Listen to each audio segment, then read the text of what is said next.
د دې بار بار آیاتونو د بیانولو فایده سي فقاهت په دین، په دین باندې سړی پوه شي. په دین باندې سړی د قرآن نه پوهېږي او بل نورې خبرې کوي. تا چې قرآن بالا اطاق ایښی دی او قرآن د تشه تلاوتونو دپاره ایښی دی او تشه ثوابونو دپاره دې ایښی دی او د سقاط په سر باندې ږدي او کوټې په ور کې ځوړن کې او لاندې تې ګډې بیزي وباسي، دا د دې دپاره راغلی مړه. دا قرآن د دې معمولي خبرو دپاره راغلی و.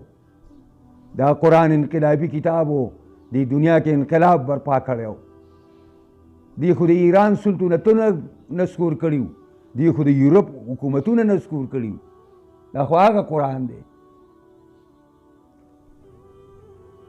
وایي د باز ستړی و، د بوډۍ د باز باچا باز ستړی د بوډۍ په کور کې دغه شوی و. هغې نیولی و چې مخوکي ته یې وله وکاته، ویل دا به دانې څنګه خوري، یو مخوکی یې پرېږده.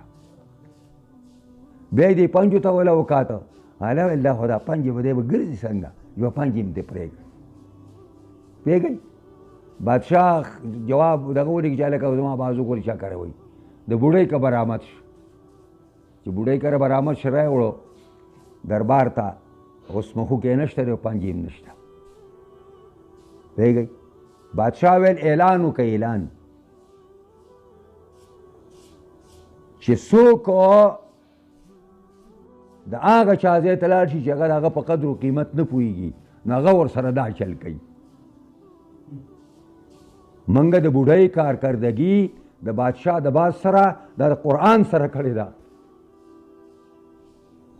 چې په دې کارونو کې موږ بس قرآن استعمالوو او تلاوت کوي او شپه ورځ تلاوت شروع کوي. څه کوي ته تلاوت نه څه ساده ته پر ترجمه پوهېږې د دې تا ته دا قرآن څه وایي، تا ته کومه لار ښایي، تا په کومه لار روانوي، تا د کومې خبرې نه بندوي، تا دا کتلی دی چېرته